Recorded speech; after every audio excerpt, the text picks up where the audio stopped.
Olá, bom dia! Começamos mais um Mapa Mundi, o nosso encontro das sextas-feiras. Eu sou Patrícia Vasconcelos, falo da capital americana da Casa Branca. Olá, boa tarde, bom dia, boa noite a todos, dependendo em que parte do mundo você acompanha o Mapa Mundi. Eu sou Sérgio Uti, correspondente do SBT aqui na Europa, e a gente começa mais um Mapa Mundi com muitos assuntos importantes nessa sexta-feira, Patrícia. É isso, bom dia para todo mundo que sempre está ligado no Mapa Mundi. Esse que é o espaço, né, Sérgio? Já há tanto tempo que a gente dedica aqui para análise do que é notícia no mundo. Ajude, quais são os tópicos que começamos nesta sexta-feira? Pois é, grande destaque nessa sexta-feira, Patrícia, tem a ver com o que acontece na faixa de Gaza, não só na faixa de Gaza, onde há uma grande consternação no mundo pela situação humanitária nessa parte do território palestino, mas também nos corredores do poder no mundo, no âmbito geopolítico, há uma grande movimentação, não só aqui na Europa, mas também em Brasília. E a gente começa com dois destaques, Patrícia, que foram os dois destaques importantes dessa semana em termos geopolíticos. Vamos começar primeiro com a notícia que tem diretamente a ver com o Brasil. O Brasil anunciou essa semana, já havia essa conversa antes ali nos corredores do Itamaraty, mas isso foi confirmado essa semana por uma nota do Ministério das Relações Exteriores do Brasil, que o governo brasileiro está definitivamente entrando nessa ação na Corte Internacional de Justiça, que é uma corte das Nações Unidas, onde há um processo movido pela África do Sul acusando Israel pelo crime de genocídio. É um processo que está ainda muito no início. Israel ainda vai apresentar as suas alegações e aí você vê a nota do governo brasileiro que destaca, é uma nota bastante técnica, embora essa medida tenha um caráter extremamente político, mas é uma nota que tenta se ater à questão técnica. Começa dizendo que o governo brasileiro expressa profunda indignação diante dos recorrentes episódios de violência contra a população civil no estado da Palestina, e não se restringindo à faixa de Gaza e estendendo-se à Cisjordânia. Sirraí segue dizendo que a comunidade internacional segue testemunhando de forma rotineira graves violações de direitos humanos e humanitários, ataques à infraestrutura civil. E lá, no último parágrafo, o governo brasileiro disse o seguinte: finalmente, o governo brasileiro anuncia que está em fase final de submissão de intervenção formal no processo da Corte Internacional de Justiça, movido pela África do Sul, com base na Convenção para a Prevenção e Repressão do Crime de Genocídio. A decisão fundamenta-se no dever dos Estados de cumprir com suas obrigações do direito internacional humanitário frente à plausibilidade de que o direito dos palestinos de proteção contra atos de genocídio estejam sendo irreversivelmente prejudicados, conforme conclusão da Corte. Essa, portanto, uma nota que é técnica, mas tem um caráter político muito forte. A gente vai discutir isso com o nosso convidado daqui a pouco. E outra questão importante, Patrícia, foi a decisão, aí sim que tem a ver com a União Europeia, com a Europa, a decisão da França, anunciada ontem pelo presidente Emmanuel Macron, de reconhecer o Estado da Palestina. Por que que isso é importante? A França é o primeiro país do G7, as 7 maiores economias do mundo, a tomar essa decisão, e 11 dos 27 países da União Europeia já reconhecem a Palestina como Estado. Isso ainda não aconteceu porque precisa da aprovação do Conselho de Segurança da ONU, onde os Estados Unidos costumam vetar essa proposta. Aqui na Europa, a gente vai ver aí o argumento do presidente francês. Nessa nota, ele se responde uma carta que recebeu do presidente da Autoridade Palestina, Mahmoud Abbas. Macron disse que não há outra solução para estabilidade na região a não ser reconhecer o Estado da Palestina. E ele faz ali uma alegação que a França tem feito muitas vezes nos últimos meses, da questão da dificuldade da sociedade civil em Gaza e também na Cisjordânia. Há também uma carta do Mahmoud Abbas, uma carta que ele endereça ao Mahmoud Abbas, em que ele se diz satisfeito porque o presidente da Autoridade Palestina não apenas condenou os ataques terroristas de 7 de outubro lá em Israel, o ataque que deixou mais de 1.000 pessoas mortas, mas também colocou o seu compromisso com a solução de dois estados, reconhecendo o direito da existência do Estado de Israel e, obviamente, clamando o seu direito, o direito dos palestinos de existir como Estado. Isso claramente não foi bem recebido em Israel. Houve uma resposta do primeiro-ministro Benjamin Netanyahu dizendo que essa decisão do governo da França, até agora, são 145 países. E aí você vê o Netanyahu dizendo: condenamos veementemente a decisão do presidente francês de reconhecer um Estado palestino próximo a Tel Aviv após o massacre de 7 de outubro. Tal medida recompensa o terror e corre o risco de criar um outro representante iraniano, assim como Gaza se tornou. Um Estado palestino nessas condições seria uma plataforma de lançamento para aniquilar Israel, para não viver em paz ao lado dele. Sejamos claros, os palestinos não buscam um Estado ao lado de Israel, eles buscam um Estado em vez de Israel. Esse argumento, obviamente, não é aceito pelo presidente da Autoridade Palestina, que diz em sua carta, inclusive ao governo francês, que quer um Estado para conviver ao lado de Israel, e também é contestado por governos do mundo inteiro, inclusive a França, que agora decidiu reconhecer formalmente o Estado de Israel. O anúncio oficial vai ser aí nos Estados Unidos, inclusive, Patrícia, num evento que a França vai fazer junto com a Arábia Saudita, em que se discute justamente o reconhecimento do Estado palestino pela comunidade internacional. Eu já falei demais nessa introdução, mas era importante colocar esses dois assuntos, que são as... Diga, Paty. Não, sim, juntando a esse factual, teve também essa semana a decisão aqui do governo norte-americano de retirar os Estados Unidos da Unesco, que é ligada à ONU. Na justificativa, a administração Trump afirma que a Unesco há tempo se perdeu da motivação original, quando foi criada em 45, defendendo pautas ideológicas, e cita o reconhecimento, né, da Unesco, a sugestão para que a Palestina seja um Estado-membro permanente. Isso uma decisão de 2011, e governos anteriores a essa administração do Donald Trump, na administração do Barack Obama, por exemplo, os Estados Unidos retiraram financiamento da Unesco justamente por esse tema, pelo reconhecimento da Palestina. Depois, Donald Trump, na primeira administração, quando ele estava aqui na Casa Branca, no primeiro mandato, retirou os Estados Unidos da Unesco. Aí, por conta dessa questão da Palestina também, que teve bastante influência, Joe Biden reverteu a decisão, e agora, com essa nova decisão do governo norte-americano, os Estados Unidos permanecem na Unesco até o fim de dezembro do ano que vem, mas o tema do Estado palestino envolvido aí também nessa questão da Unesco, Sérgio. Pois é, vamos chamar nosso primeiro convidado, Patrícia, que já está esperando já um tempão para falar com a gente. Eu já começo agradecendo imensamente, pedindo desculpas pela espera. Doutor Igor Sabino, que é doutor em Ciência Política pela Universidade Federal de Pernambuco e gerente de conteúdo do Stand With Us, que é uma organização israelense presente em muitos países, muito forte no Brasil, inclusive, que combate o antissemitismo. Doutor Igor, muito obrigado por estar aqui com a gente. Boa tarde. Boa tarde, quem agradece o convite sou eu, é um prazer estar aqui com vocês para falar um pouco sobre todas essas questões que vocês muito bem elencaram. Pois é, eu começo com a pergunta, Igor, sobre essas duas decisões no âmbito geopolítico, aí elas têm um peso muito grande. A primeira, a decisão do Brasil de ingressar nessa ação na Corte Internacional de Justiça, essa ação da África do Sul que acusa Israel de genocídio, e a decisão da França de reconhecer o Estado da Palestina. Vamos primeiro começar sobre essa questão do Brasil. Como é que o senhor vê isso? A decisão do Brasil de ingressar nessa ação que acusa Israel de genocídio?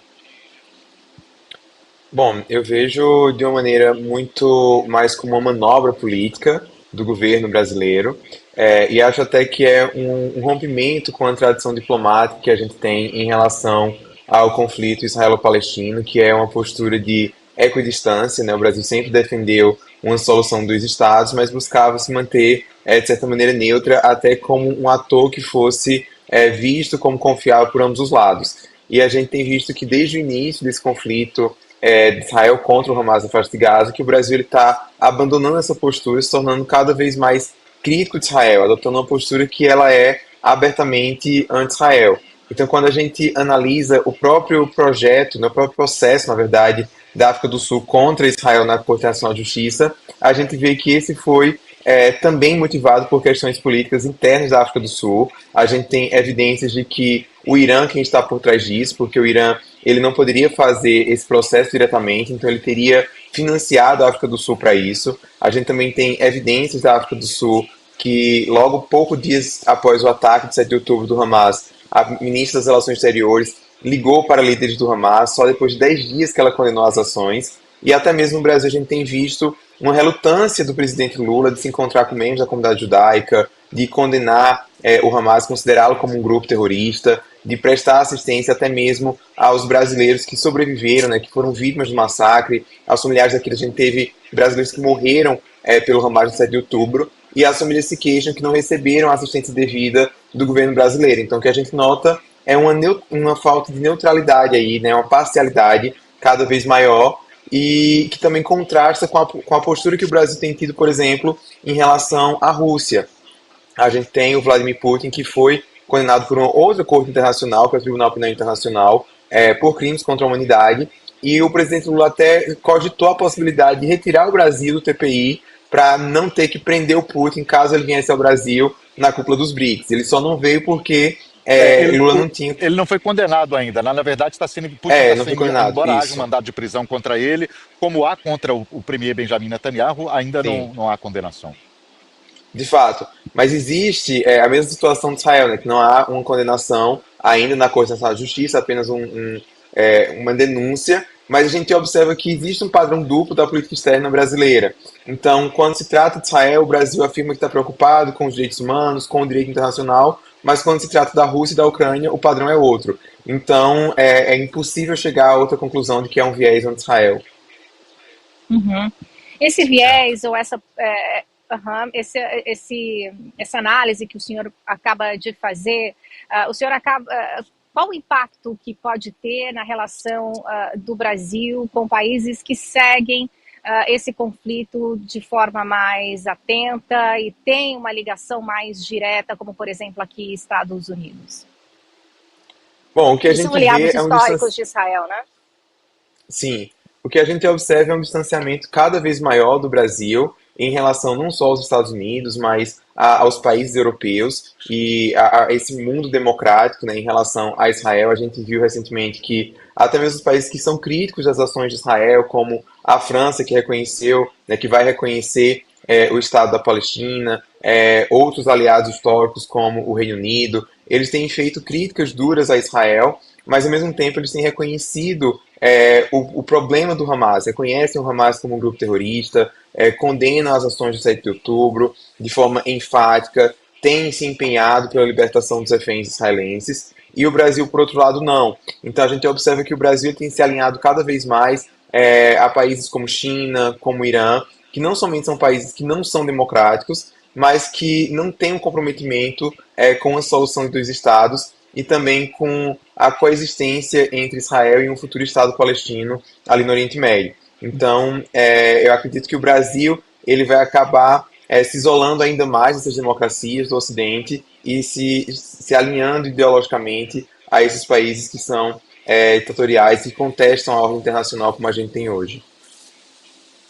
Doutor Igor, só um ponto, eu acompanho algumas viagens do presidente Lula, principalmente aqui pela Europa, todas as vezes que ele menciona essa questão, e ele tem sido de fato bastante crítico a Israel, crítico acima da média do que a gente vê aqui na Europa, por exemplo, mas ele sempre começa, acho que até para evitar essas críticas como a sua, por exemplo, ele sempre começa as suas declarações dizendo que o Brasil condena os ataques terroristas do Hamas, que vitimaram, defende a volta dos reféns. Isso não é suficiente?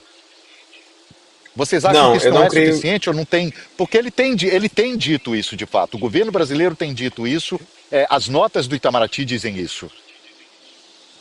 Na verdade, são poucas as notas do Itamaraty que têm sido feitas especificamente em questão sobre a libertação dos reféns, e o tom também é muito diferente. Então, essa nota, por exemplo, que foi lançada criticando Israel por violações de direitos na Palestina, não menciona a questão dos reféns e sequer menciona o Hamas. Então, a gente quase não tem nenhuma nota do Itamaraty, são poucas as que tem, em que o governo brasileiro ele menciona diretamente o Hamas. Além disso, além dessa retórica do governo de dizer que a gente condena os ataques terroristas do 7 de outubro, mas o Brasil se nega a reconhecer o Hamas como um grupo terrorista.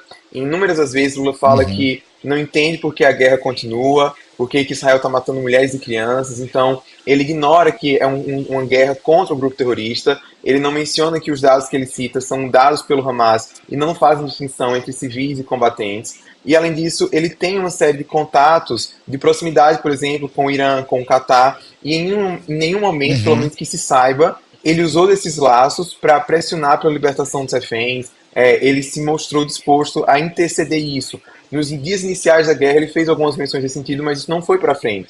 Então, a gente tem laços bem próximos do Brasil com o Irã, e o Brasil, se ele realmente quisesse se envolver nessa causa, como o Lula afirma, já que ele busca ter um protagonismo internacional, ele poderia estar indo dialogando com o Teherã, pressionando para que houvesse uma maior libertação e o fim dessa guerra. Então, o que a gente observa é que a pressão que o governo Lula exerce é somente do lado de Israel. Ele não exerce uma pressão semelhante em relação aos países que têm relações com o Hamas que poderiam, de fato, fazer alguma coisa. Né? Até mesmo o brasileiro que foi Certo. sequestrado, né, o Michel Nzenbauer, o corpo dele foi resgatado pelas forças de defesa de Israel, porque ele foi morto, depois o corpo foi levado para a faixa de Gaza, 6 meses depois, então passou 6 meses a gente achando que ele estava vivo, mas ele estava morto, e o governo brasileiro não fez praticamente nada. Eu estive em Israel alguns meses atrás, encontrei com familiares do Michel, encontrei com eles aqui também no Brasil, e a sensação da família é de ser abandonada pelo governo atual. Uhum. Uhum.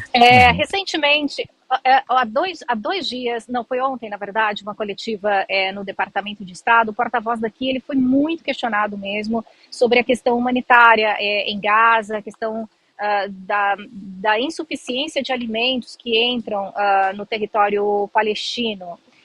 E ele foi muito questionado mesmo pelo fato, enfim, de veículos de comunicação, jornalistas de diferentes veículos, né, entenderem, assim como diferentes líderes globais também, de que a situação chegou em Gaza, humanitária, em relação à fome das pessoas que estão lá vivendo, numa situação muito crítica, né? Que força, essencialmente, a comunidade estrangeira pode ter nesse momento, na análise do senhor, tendo em vista que é preciso respeitar o direito de defesa de Israel e também toda essa questão que o senhor respondeu para a gente anteriormente, que força, na realidade, países estrangeiros podem ter nessa questão hoje, para minimizar, o senhor acredita, a análise que o senhor faz, a questão humanitária das pessoas que estão lá sofrendo? Doutor Bom, Igor, eu antes do que. senhor se responder, porque tem a ver com a resposta, tem a ver com a pergunta da Patrícia, eu só Sim. queria rodar aqui uma nota que foi publicada essa semana. Assim, embora esses países, que são muitos deles, inclusive, aliados tradicionais de Israel, como França, Reino Unido, boa parte dos países aqui da Europa, são 30 países, eu posso falar aqui a lista, e esses países, essa é uma nota da BBC, na verdade, uma nota que foi divulgada essa semana por BBC, France Press. Agora sim, é a nota aí dos 30 países que diz mais ou menos o seguinte, que o sofrimento de civis em Gaza alcançou novas profundidades, que o sistema de ajuda humanitária, esse modelo adotado por Israel, é perigoso, ele sustenta instabilidade, tira a dignidade humana das pessoas de Gaza. Essa nota, assinada pelos 30 países, condena o que eles chamam de tratamento desumano dos civis, inclusive crianças, e usa esse número de 800 mortes de palestinos que estavam pedindo ajuda perto desses centros, usa esse número, que é um número fornecido pelo Ministério da Saúde, que é comandado pelo Hamas, mas que é chancelado por organizações internacionais e governos do mundo inteiro, inclusive esses 30 governos a que eu me refiro: Austrália, Áustria, Bélgica, Canadá, Chipre, Dinamarca, Estônia, Finlândia, França, Islândia, Irlanda, Itália, Grécia, Japão, Letônia, Liechtenstein, Lituânia, Luxemburgo, Malta, Holanda, Nova Zelândia, Noruega, Polônia, Portugal, Eslováquia, Eslovênia, Espanha, Suécia, Suíça e o Reino Unido são os países que assinam essa nota, que é uma nota muito crítica e de um tom muito crítico a Israel, doutor Igor. E aí eu complemento a pergunta da Patrícia sobre a pressão que esse tipo de pressão de outros países, da comunidade internacional, pode ter sobre o governo israelense no momento. Bom, em primeiro lugar, eu queria já iniciar a resposta deixando claro que, de fato, é terrível a situação humanitária em Gaza, é lamentável o sofrimento dos civis, não somente eu, mas todos nós da Stand With Us, e creio que também da comunidade judaica no Brasil, a gente não é cego para essa realidade, nem indiferente ao que acontece com os civis de Gaza. Em relação ao que foi perguntado, eu acredito que a gente tem tido uma grande dificuldade, Israel tem enfrentado isso desde o início do conflito, acerca de como fornecer ajuda humanitária, não somente permitir que a ajuda entre na faixa de Gaza, porque a gente teve essa semana diversos caminhões já dentro de Gaza, mas a dificuldade é fazer essa distribuição para que ela chegue à população civil de maneira adequada, de maneira digna, e evitando que ela caia nas mãos do Hamas. Uma das coisas que a gente observou desde o início é que quando a distribuição estava sendo feita por agentes da ONU, principalmente da UNRWA, muitas vezes a ajuda acabava sendo raptada pelo Hamas e não chegava às mãos dos civis. A gente tem várias evidências aí de que membros da UNRWA, que é a Agência da ONU para Refugiados Palestinos, eles não só tinham ligações com o Hamas, como eles até mesmo participaram do massacre do 7 de outubro. Então isso faz com que Israel não consiga mais confiar na UNRWA. Vários doadores internacionais até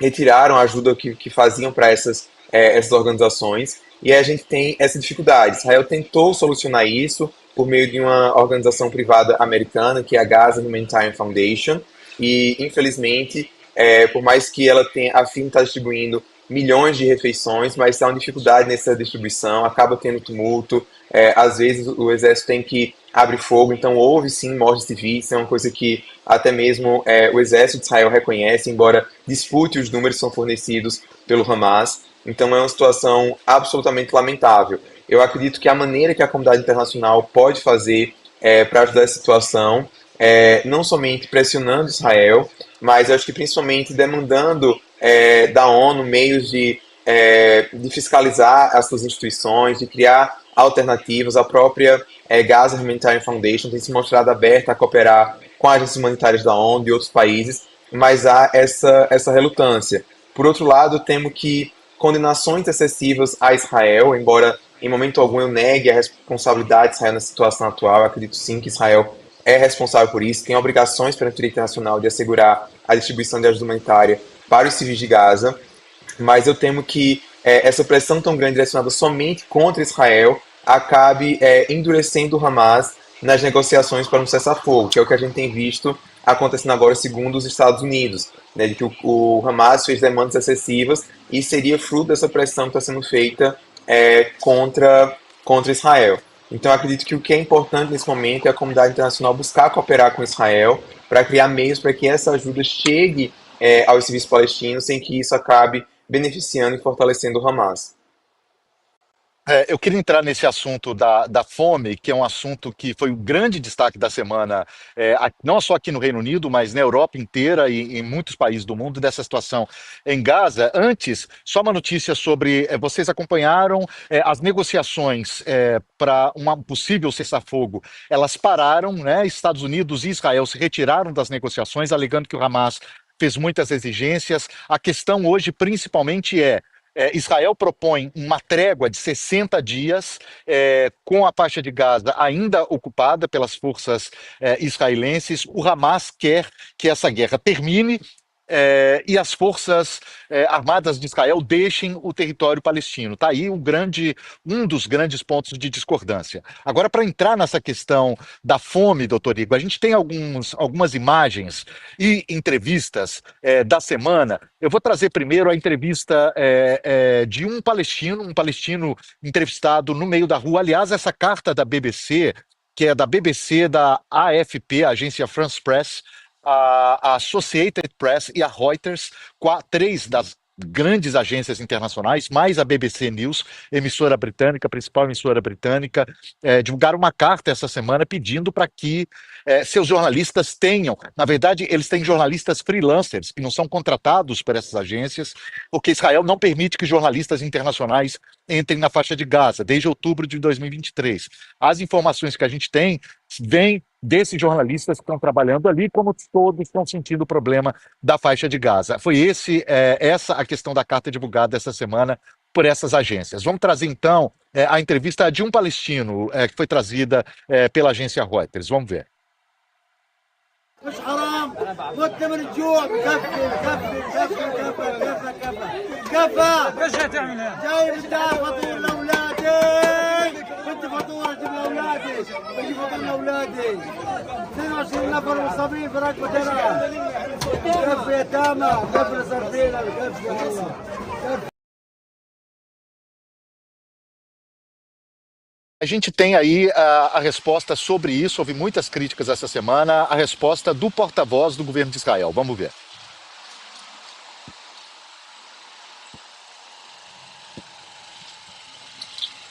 This idea of famine and starvation has been thrown at us consistently on a weekly basis for the last 2 years now. It has never come to pass. So these are false warnings which come from these aid organizations.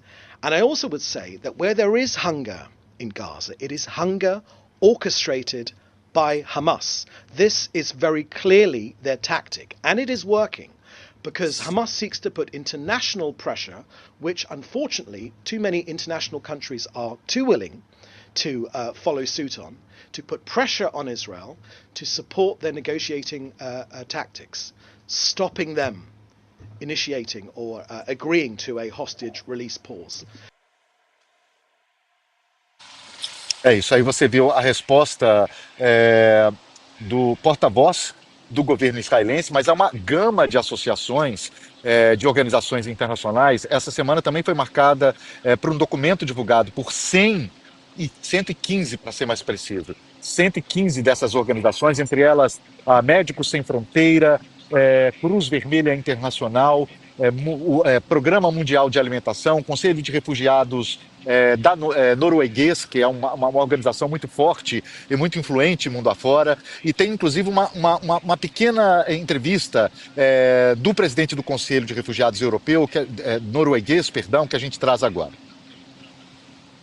Our last food parcel, our last relief items have been distributed. There is nothing left. There is nothing left. It's now 145 days without any supplies. And of course, there's hundreds of truckloads just for my organizations waiting to get in. That's why we are so angry, because our job is to help women, children, the innocent survive. Work has come to an halt because of Israel's stranglehold on the population of Gaza. They are not letting in our trucks. So for 145 days and nights, we haven't gotten in anything. Hundreds of truckloads have been sitting in warehouses or in Egypt or elsewhere, and costing us and our Western European donors a lot of money, but they are blocked from coming to the population in Gaza. Pois é essa situação, doutor Igor, a gente viu aí. Agora, a minha pergunta é a seguinte: com base nessa situação, é inegável que há um problema grave de fome na faixa de Gaza. Né? O Médicos Sem Fronteira trouxe hoje um dado de que 25% das mulheres grávidas e crianças que eles atendem em suas clínicas estão subnutridos. Né? Esse dado é um dado consistente de várias organizações internacionais.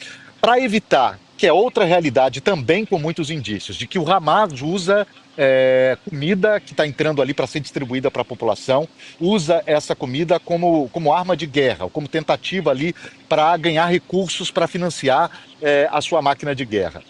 Ainda que o Hamas use, é viável, é honesto, é válido penalizar toda a população da faixa de Gaza, mais de 2 milhões de pessoas, para dizer, olha, a comida não vai entrar nesse momento, porque o Hamas está usando essa comida para financiar a sua máquina de terror, para atacar Israel, o que quer que seja. Mas a punição está sendo para toda a população de Gaza.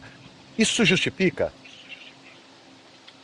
De forma alguma, não, até porque é pelo próprio direito internacional o qual Israel busca seguir.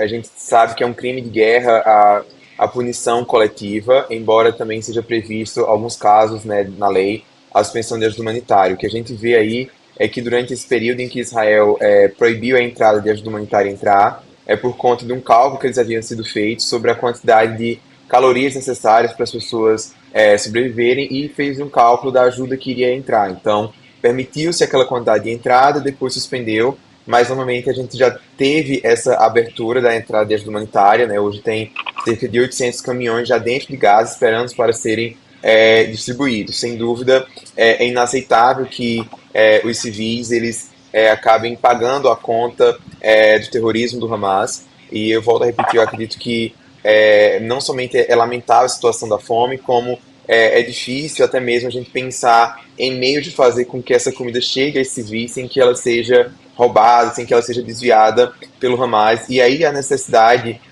da comunidade internacional e principalmente das organizações da ONU de buscarem ser mais transparentes e tentar realmente cooperar de forma mais incisa com Israel, né, de maneira mais prática. Eu acho que um outro ponto também que é importante a gente ressaltar e que talvez dificulte essa postura de Israel, né, o que acaba endurecendo muitas vezes a postura de Israel, é porque ao longo desse conflito a gente teve várias ocasiões em que havia-se supostos relatórios que diziam que Gaza estava à beira da fome e depois, quando iriam se verificar, os dados haviam sido manipulados ou exagerados. Então, isso acabou criando um efeito de que quando de fato a fome chegou, ela não se levou a sério devido a tantos alarmes falsos. Mas hoje, de fato, a situação em Gaza, essas pessoas estão passando fome. Eu acho que o maior desafio, como eu já falei, é que embora essa ajuda humanitária ela esteja chegando dentro de Gaza, ela já esteja dentro da fronteira de Gaza,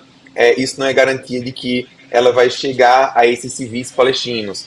Então eu acredito que o desafio que Israel tem agora, e que ele precisa dessa cooperação internacional, é justamente para assegurar que essas pessoas civis tenham acesso a isso. E, sem dúvidas, é um grande dilema, não só do ponto de vista da segurança, da necessidade que há realmente de combater o Hamas, de libertar os reféns, mas também de dar essa ajuda humanitária de maneira digna a essas pessoas que não representam o Hamas, né? Eu acho que é importante ressaltar isso, de que a grande parte dos palestinos, eles não são o Hamas, eles não apoiam o Hamas. A gente teve vários indícios de palestinos indo para as ruas protestar contra o Hamas, mas é a dificuldade aí que a gente tem nessa guerra atual.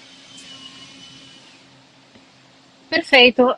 Acho que a gente já está quase se encerrando no fim desse assunto, Sérgio, mas eu gostaria de ver com o senhor uma análise da relação Estados Unidos-Israel, mais especificamente Donald Trump e Benjamin Netanyahu. Netanyahu foi o primeiro líder estrangeiro a visitar aqui a Casa Branca depois da posse do Donald Trump. Deram uma coletiva de imprensa extensa aqui quando o presidente norte-americano falou que os Estados Unidos deveriam ter a posse de Gaza para reconstruir aquele lugar, e a sensação aqui nos bastidores é que houve um distanciamento nesse momento. Obviamente, os Estados Unidos, né, apoiam Israel, o direito de existência, claro, e de defesa também, mas a relação entre os dois parece que deu uma estremecida. Eu queria saber a avaliação do senhor, como o senhor vê essa relação entre os dois líderes nesses 6 meses do governo de Donald Trump, que completou agora 6 meses no dia 20 de julho. Bom, de fato, os Estados Unidos e Israel eles têm uma aliança histórica que vai além de questões geopolíticas, mas há elementos também culturais, de memória em comum entre os dois países. E durante muitos anos isso foi até uma questão que era bilateral, era um consenso entre democratas e republicanos. A gente vê que até mesmo o presidente Biden, embora ele tivesse muitas divergências com Netanyahu, mas ele sempre deixou claro o apoio americano ao direito de Israel de se defender, sobretudo depois do 7 de outubro. Biden foi até lá, poucos dias depois do ataque. mas a gente tem, de fato, algumas dificuldades na relação entre Netanyahu e entre Donald Trump. Durante o governo anterior, tanto Trump quanto Netanyahu, havia uma proximidade maior entre os dois líderes, mas depois, quando Netanyahu reconheceu a vitória do Biden, o Trump ele ficou um pouco chateado com Netanyahu, fez comentários negativos sobre Netanyahu, e depois a gente viu essa tentativa aí de voltar essas negociações. Eu acredito que um principal foco aí da desavença entre os dois é a visão que o Trump ele tem para o Oriente Médio. Ele tem uma busca aí por paz a qualquer custo, seja entre Israel e o Irã, Israel e a Síria. Ele tem esse desejo de ganhar um Nobel da Paz, que inclusive o próprio Netanyahu indicou ele para receber o Nobel da Paz por conta da mediação da chamada Guerra dos 12 Dias entre Israel e o Irã. Mas eu acredito que a visão que eles têm diferente, por exemplo, em relação ao que está acontecendo na Síria, né, o massacre dos drusos em Sueida, que Israel acabou intervindo, não era uma coisa que o Trump queria, já que ele está insistindo tanto que haja normalização das relações entre a Síria e Israel, para que a Síria entre nos acordos de Abraão e passe essa ideia de uma paz no Oriente Médio, uma coisa que Israel parece não ver com bons olhos agora devido ao que está acontecendo com os drusos no sul da Síria. Então, acho que esses elementos diferentes acabam criando esse afastamento, que acaba sendo um afastamento mais pessoal, mas a nível de defesa, a nível estratégico, geopolítico, os dois países continuam bastante próximos. Doutor Igor, antes da gente se despedir, eu só tenho mais uma questão. A gente já está com o tempo, já passou o tempo, na verdade, mas tem mais uma questão. A gente separou mais um VT que tem a ver com a pergunta que eu queria fazer para o senhor, que é um protesto que teve, na verdade, vários protestos estão acontecendo em Israel contra a guerra. Inclusive, alguns desses protestos usando fotos de crianças em Gaza, falando sobre a fome, e é sobre isso esse VTzinho que a gente vai trazer agora. Vamos ver. We came here today, both Jewish and Palestinian citizens of Israel, to protest against the dire humanitarian catastrophe in the Gaza Strip and against our government's policy of starvation. International agencies are warning that there is a growing famine inside the Gaza Strip as a result of the tightening of the siege, and people are literally starving. We came here today to call out to end this siege, to allow the entry of humanitarian aid and to end the war on Gaza, which is a catastrophe for both Palestinians as well as Israelis. Pois é. Esse é um integrante do Standing Together, que é um movimento que une judeus e árabes israelenses. É um movimento muito interessante ali que prega a paz, a convivência entre os dois povos. E a minha pergunta para o senhor, para a gente se despedir, doutor Igor, qual é hoje, o senhor que tem muita ligação com Israel e com a sociedade israelense, qual é hoje o sentimento da sociedade israelense em relação ao que está acontecendo na faixa de Gaza? A mídia israelense, acho até surpreendente esse fato, comparando ao que aconteceu no primeiro ano da guerra, tem destacado muito a questão humanitária em Gaza nos últimos dias, né? Típico de um país democrático, obviamente, e isso acontece porque Israel é um país democrático, embora no início da guerra a postura da mídia israelense tenha sido diferente. Mas agora, qual é o sentimento da sociedade israelense nesse momento em relação ao que está acontecendo na faixa de Gaza? Bom, como você bem mencionou, eu acredito que essas manifestações exemplificam o caráter democrático de Israel. A gente teve essa semana um dos principais canais de Israel fazendo uma matéria bastante extensa sobre a situação da fome na faixa de Gaza. Os protestos contra o governo eles têm se intensificado. A gente tem visto aí nas últimas pesquisas e que esse governo, inclusive o governo atual, ele é bastante impopular em Israel antes mesmo da guerra. Eu acho que isso é um ponto que vale salientar, que antes da guerra estava havendo protestos massivos contra o governo devido às propostas do Benjamin Netanyahu de uma reforma no judiciário do país. E desde que a gente viu aí o início da guerra, a guerra que já dura aí mais de 600 dias, se aproximando a quase 2 anos, e tem aumentado a insatisfação da população israelense. Então há um pedido por um cessar-fogo, há um desejo para que os reféns eles voltem, para que a guerra acabe. E a gente tem visto isso é majoritário? Isso é majoritário em meio à população israelense? Isso, é isso que eu ia falar. De acordo com os últimos dados que a gente teve, cerca de 70% dos israelenses querem que a guerra acabe. E eu acredito que isso possa aumentar ainda mais. Então, à medida em que os reféns vão ficando lá e a situação vai ficando mais difícil, né? A gente não pode esquecer que ainda tem 50 reféns e acredita-se que 20 deles estão vivos. Então tem uma preocupação também das famílias, porque se a população de Gaza está passando fome, provavelmente esses reféns também estão passando fome. Então esse é o sentimento da maioria dos israelenses e que acredito que tende a se intensificar nos próximos dias. Tá certo. Doutor Igor Sabino, da Universidade Federal de Pernambuco, gerente de conteúdo do Stand With Us, essa organização israelense que combate o antissemitismo. Doutor Igor, muitíssimo obrigado e até uma próxima aqui no Obrigada. Mapamundi. Obrigado mesmo. Eu que agradeço, foi um prazer estar com vocês. Obrigada. É Patrícia. isso, Sérgio, um assunto que se arrasta, né, já há vários anos e seguiremos cobrindo, né, os desdobramentos do que acontece lá no Oriente Médio. Acho que agora a gente traz o assunto para cá, para os Estados Unidos, Sérgio? Exato. Agora contigo. Conosco.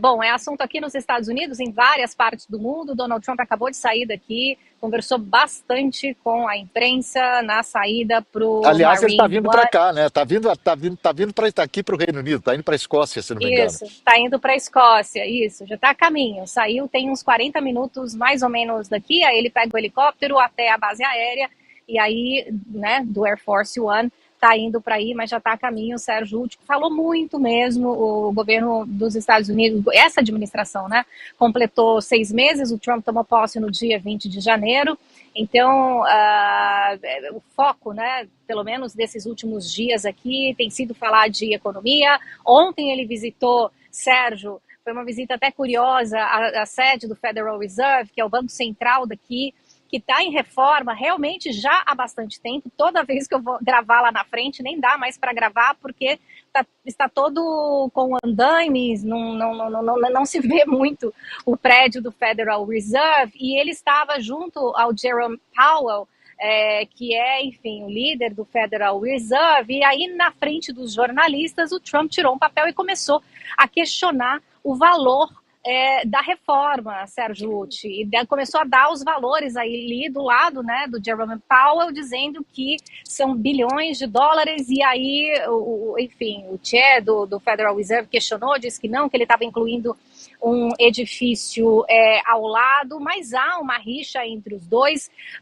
Donald Trump afirma, né, que o Federal Reserve precisa baixar a taxa de juros para que a inflação diminua, mas ele saiu daqui, Sérgio, dizendo que o país vai muito bem, celebrando os acordos que ele fez, a maioria dos acordos nos últimos dias com países asiáticos. Aí eu me refiro às tarifas que vão passar a incidir em cima dos produtos que entram aqui nos Estados Unidos a partir do dia 1º de agosto. Então fechou acordo com o Japão, com as Filipinas e também com a Indonésia. E, enfim, ele saiu daqui dizendo que economicamente o país está bem, celebrando, né, o dinheiro que vai entrar aqui nos Estados Unidos com a cobrança dessa tarifa maior, que foi já definida para vários, né? O Brasil segue sendo, nessa leva de cartas, as últimas, o país com a maior taxa imposta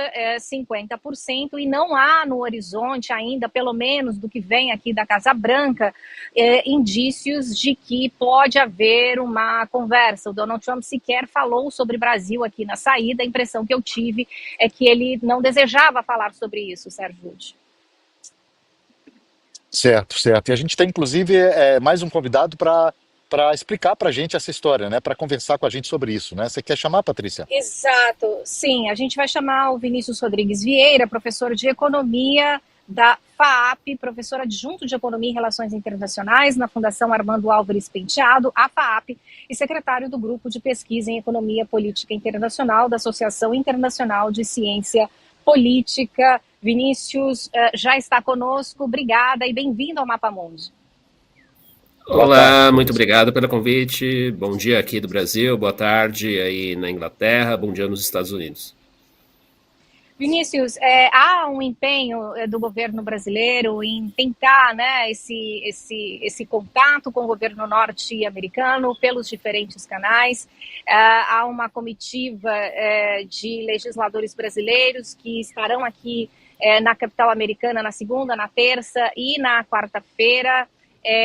O Congresso está em recesso, Donald Trump viajou hoje para a Escócia e, enfim, esse prazo do dia 1º vale para vários países, mas incluindo o nosso Brasil, né? Se não houver regressão nesses 50%, sei que já há vários programas aqui no SBT News falando exaustivamente sobre isso durante a semana, mas temos que falar aqui no Mapa Mundi também. Para quem nos assiste agora, se essa tarifa realmente for mantida em 50%, para quem nos assiste agora, é sempre a pergunta, enfim, que já foi feita, mas eu acho que sempre vale repetir, o que impacto isso pode ter no dia a dia, né, do brasileiro, da brasileira que está nos assistindo agora? Bem, mais uma vez, muito obrigado pelo convite. O impacto, eu acho que ele é simples, mas muito dramático. O Brasil, ali no dia 1º, não havendo nenhum sinal de negociação, deve haver uma alta muito forte do dólar, né? É aquilo que a gente fala em economia. O mercado vai precificar a crise num primeiro momento. Então, esse é o efeito geral para a população brasileira. Uma alta no dólar quer dizer o quê? Uma maior inflação no longo prazo. E depois nós vamos ter aí, inevitavelmente, como algumas cidades, alguns estados já estão sentindo, a antecipação dos efeitos das tarifas. Por exemplo, o pessoal que vende peixe para os Estados Unidos, pescado, tem aí cargas retidas. O pessoal aqui do estado de São Paulo, que vende suco de laranja, a projeção é que as vendas sejam zeradas, porque não vai compensar vender. Então aí vai ter um efeito cascata que, sem negociação, empregos vão ser perdidos, menos dinheiro circulando na economia num primeiro momento nesses estados, cidades, né, que tiverem ali mais dependência desse comércio com os Estados Unidos, até que pelo menos haja um ajuste ou numa forma de negociação, que o Trump aí parece irredutível, não quer negociar com o Brasil, é importante dizer isso, o governo brasileiro quer negociar, aí conversas, mas o Trump não quer negociar, é importante ressaltar isso, e procurarmos o que? Mercados alternativos. Mas o impacto imediato deve ser aí visto principalmente no dólar, e também é importante dizer aqui, embora não esteja no dia a dia do cidadão, que é uma queda na Bolsa de Valores, uma perspectiva mais negativa para a nossa economia, até que pelo menos haja aí algum ajuste, seja na busca por novos mercados, seja numa solução, como todos esperam, nessa crise com os Estados Unidos. Como o senhor explica para a gente Desculpa, Sérgio, te atropelei. Mas uma dúvida que eu tenho em relação aos últimos acordos fechados aqui com os países asiáticos, por exemplo, a Indonésia, as Filipinas, foram acordos muito parecidos e que a Casa Branca celebrou porque o acordo foi a diminuição da taxa cobrada dos produtos que forem comprados pelos Estados Unidos, desses dois países, mas os produtos dos Estados Unidos que forem vendidos para esses dois países asiáticos não serão taxados. Nessa relação aí bilateral, obviamente que são casos muito específicos, mas qual a vantagem o senhor acredita que o país, né, por exemplo, as Filipinas, pode ter enxergado para chegar a esse acordo de que, ok, os produtos dos Estados Unidos que serão vendidos para cá não serão taxados e os nossos produtos serão taxados em 15%, 19%? É uma conta realmente positiva para os dois lados? Olha, Patrícia, só o tempo pode dizer se essa conta é positiva ou não, depende aí da dinâmica econômica. Mas qual é o cálculo que líderes das Filipinas e Indonésia fizeram? É importante dizer, tem uma grande diferença entre Brasil e países asiáticos, né? Ali do Sudeste Asiático, como é o caso de Filipinas, Indonésia, Leste Asiático, o Japão, a Coreia do Sul. Eles, em primeiro lugar, têm uma dependência maior do comércio exterior em relação ao PIB.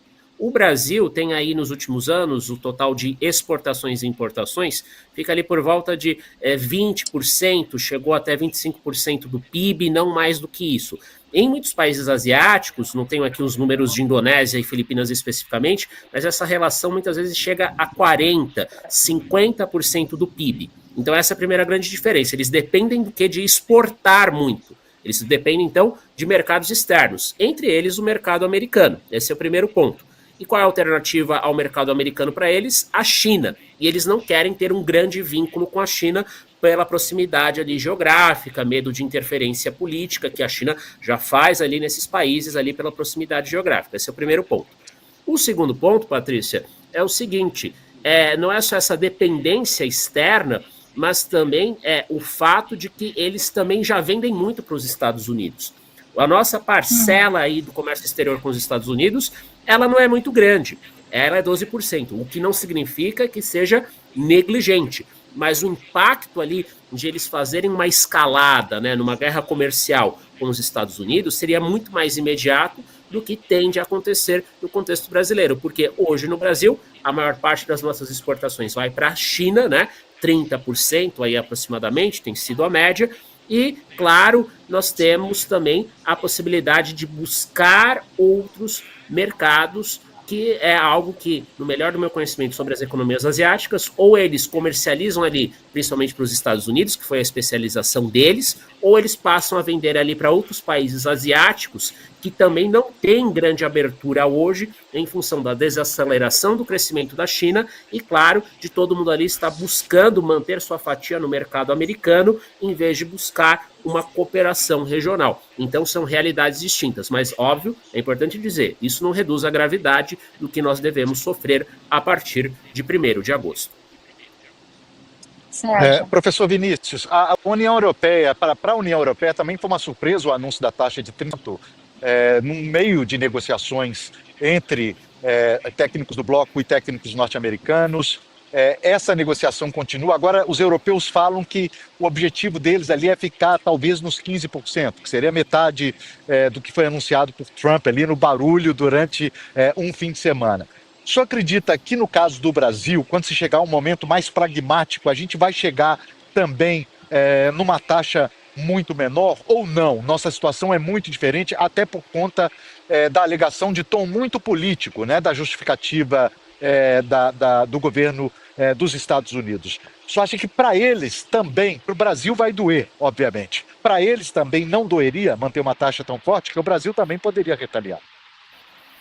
Exato, Sérgio. A gente tem no caso do Brasil esse componente político, vamos aqui lembrar, né? É importante que o Trump ele foi explícito, ele colocou ali no primeiro parágrafo da carta que ele mandou para o governo brasileiro. Ele vê uma caça às bruxas, ao presidente Bolsonaro, ao ex-presidente Bolsonaro.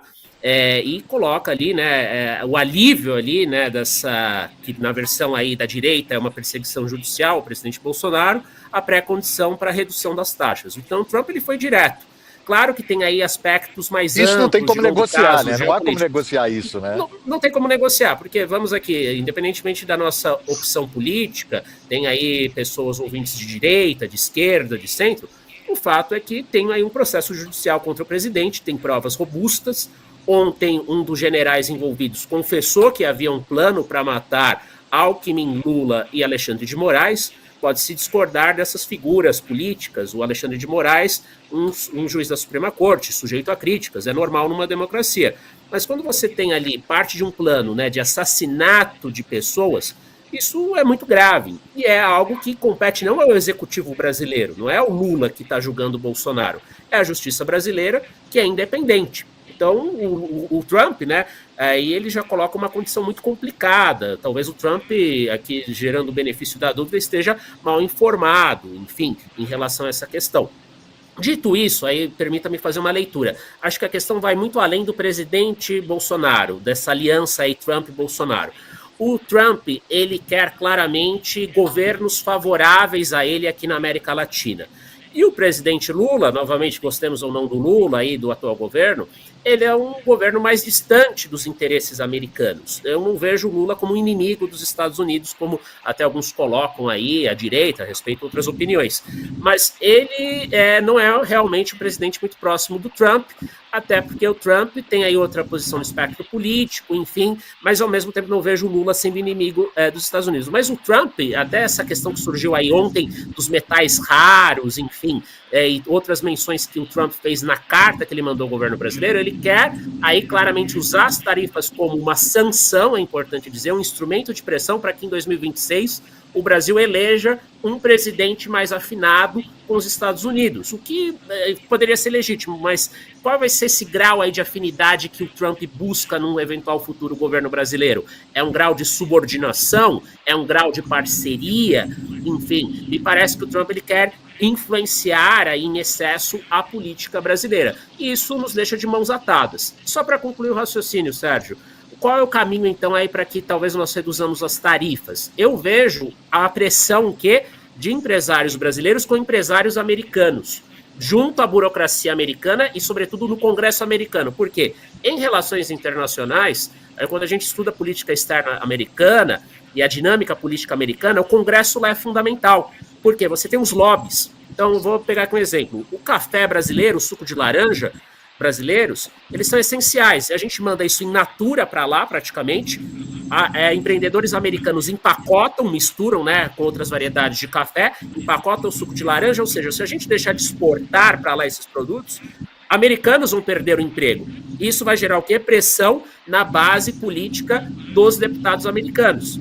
Então, talvez, aí, eu não vou dizer para 1º de agosto, mas eu acho que para o próprio Trump pode ser interessante abrir exceções para esses produtos que nós exportamos e que geram empregos nos Estados Unidos. Só para ilustrar aqui, o pessoal do setor de café divulgou o seguinte dado: para cada $1 que nós exportamos em café, outros $38 são gerados na economia americana, que é o cara lá do café, que serve o café ali de manhã, né? A Patrícia está em Washington, né? Aqueles cafés enormes, né? O padrão aí bem diferente do nosso. E, claro, também o suco de laranja, que 80% do suco consumido nos Estados Unidos, mais ou menos, vem do Brasil. E é um item básico aí do café da manhã do americano de várias classes sociais. Então, eu acho que as exceções, se elas vierem, elas serão, num primeiro momento, pelo menos, nesses produtos que não apenas o Brasil se beneficia, mas tem trabalhador americano, empreendedor americano se beneficiando, e isso vai gerar ali uma tensão política, até porque, Sérgio e Patrícia, nós temos aqui a inflação já aumentando nos Estados Unidos. E o Trump, claro, ele vai querer se proteger disso, ainda que, no geral, eu não vejo o Trump recuando até, pelo menos, o fim das eleições presidenciais lá em 2026. Porque, reitero, o Trump ele quer um governo amigo, ou então aí, até numa análise mais dura, vamos falar a verdade, um governo talvez fantoche no Brasil, de direita, aí subordinado aos interesses americanos. O que, aqui reitero, o caso hoje não é um governo inimigo. Quem diz que hoje o nosso governo é inimigo dos Estados Unidos, acho que no mínimo comete um grande equívoco, porque sempre houve aí desde maio a disposição de negociar, e quem aí, só para concluir realmente, fala o Lula não se dá bem com o Trump, o próprio Lula, talvez com consciência disso, colocou o Alckmin como ministro do Comércio, vice-presidente, para liderar esse processo ao lado da nossa diplomacia profissional, que nunca, é importante dizer, fechou as portas para o diálogo com qualquer nação do mundo. Vinícius, para finalizar, a leitura econômica que o senhor faz dos próximos passos do governo norte-americano, o presidente Trump acabou de afirmar aqui na saída que cerca de 200 cartas serão assinadas por ele nos próximos dias, depois do dia 1º de agosto, informando, então, tarifas novas que serão aplicadas, e ele esteve ontem, eu falei isso aqui antes do senhor entrar no programa conosco, no Federal Reserve. É clara a crítica, né, que o presidente Trump faz à liderança do Federal Reserve. Ele afirma que a taxa de juros deve baixar, então descartou a possibilidade, né, de demissão do Jerome Powell, mas há uma rixa ali entre os dois, e o Donald Trump afirma que a inflação do último índice anunciado, segundo ele, está dentro do normal, está dentro do esperado. Saiu daqui dizendo que os Estados Unidos estão bem. Qual a leitura que o senhor faz da análise do presidente americano em relação ao índice de juros, em relação ao a realidade, se é isso mesmo, e essa relação, né, da Casa Branca com o Federal Reserve, se é preciso realmente uma intervenção mais dura do Banco Central norte-americano para melhorar ainda mais a economia dos Estados Unidos?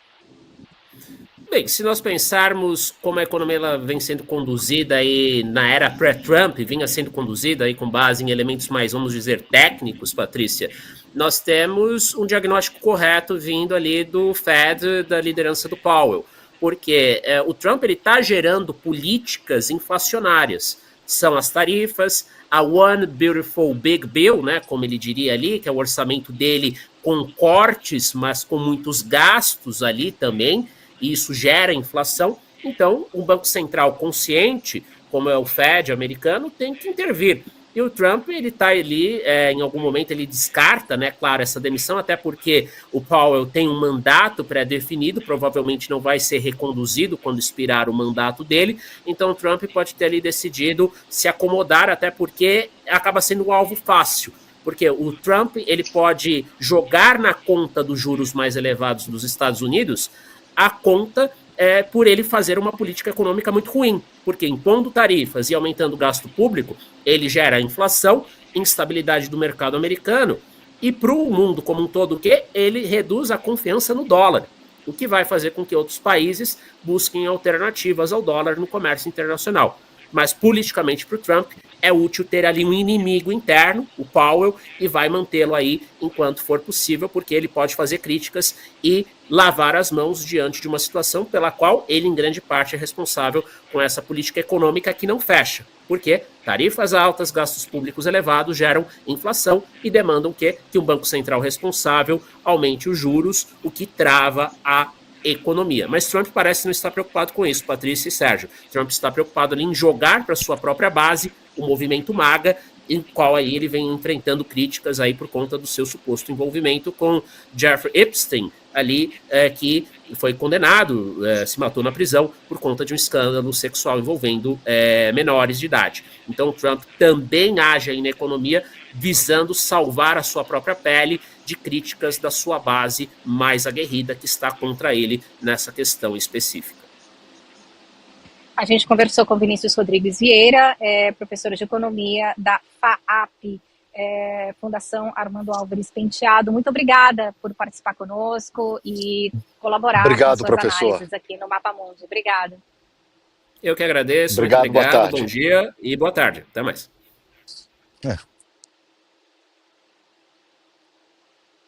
É isso, Sérgio. É isso, Patrícia. 36 graus aqui na capital norte-americana. Não sei como que está a temperatura aí em Londres. Aqui está muito, muito, muito quente, abafado também.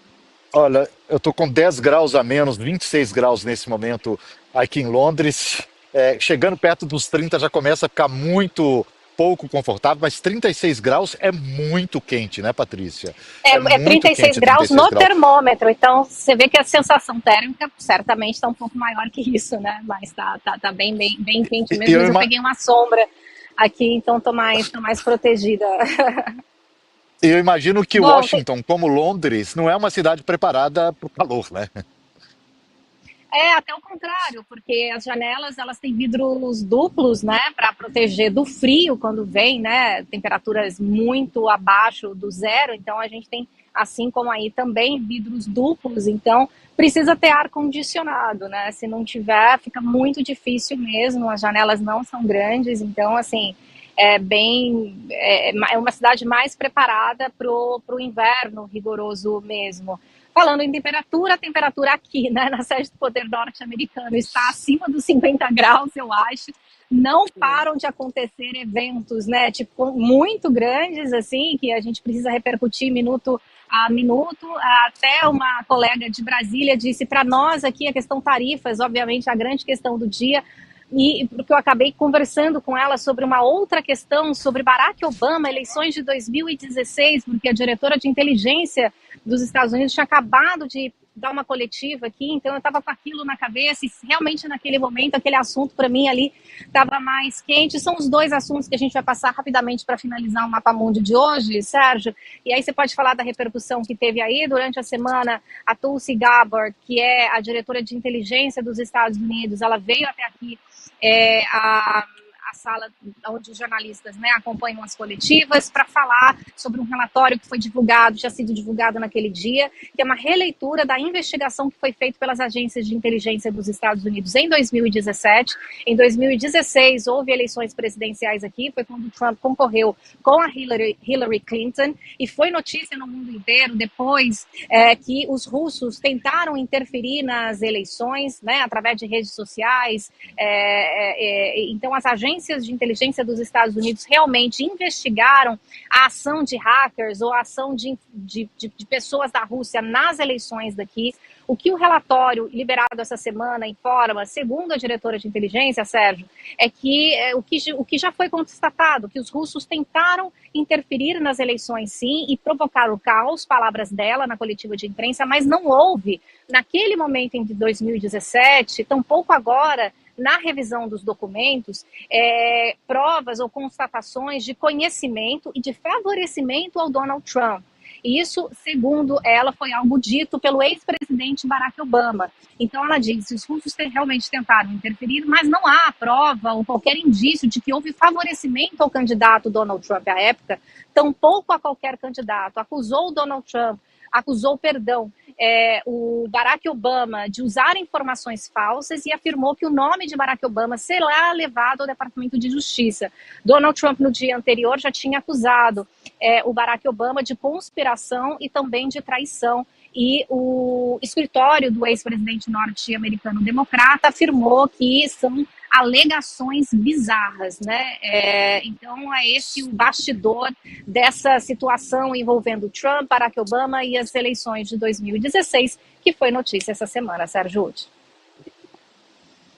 Tá certo, tá certo. Aqui, respondendo a sua alegação sobre a repercussão aqui, isso sempre repercute muito aqui, tudo que o Donald Trump fala, na verdade, vira notícia aqui imediatamente, e essas repercussões imediatas, você sabe como isso é difícil, Patrícia? Às vezes a gente não tem tempo de apurar, de contextualizar essas informações, é um momento em que o trabalho de nós, jornalistas, fica muito difícil, em que a responsabilidade aumenta imensamente, porque não basta apenas repetir o que essas autoridades estão dizendo, seja elas quais forem, mas é preciso entender o contexto dessas afirmações, né? E aí a gente está trabalhando muito mais. A Patrícia nem se fala, está ali na Casa Branca, né, Paty? É isso.